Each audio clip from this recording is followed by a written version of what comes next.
Ma chère collègue, Madame Posey, bonjour, Monsieur le Commissionnaire.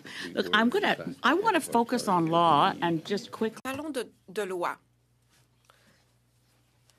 La structure du projet de loi C12 fait peut-être partie du problème. Si cela ne relève pas de votre étude, arrêtez-moi.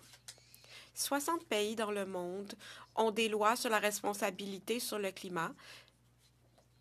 C'est celle du Royaume-Uni, la première, qui a le mieux fonctionné. Ça a été établi en 2008 et les premières cibles étaient pour 2013.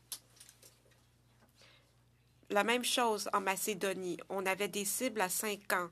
Même chose en Irlande, en Allemagne. Nous sommes le seul pays pour qui les premiers objectifs étaient si éloignés.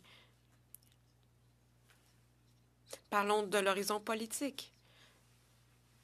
Est-ce que vous avez examiné cela comme un problème en matière de responsabilité? Parce que politiquement et délibérément, les premiers objectifs et la première reddition de comptes arrivent plusieurs années après l'adoption de la loi. Nous obéissons au Parlement.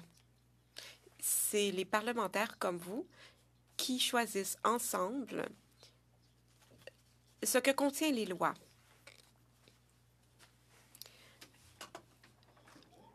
En 2021, nous avons vu que c'était difficile pour le Canada d'examiner les problèmes à long terme.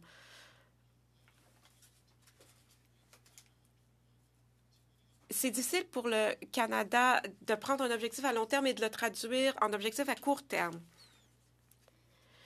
On parle ici de créer des cibles annuelles par secteur ou global. C'est une façon de faire les choses.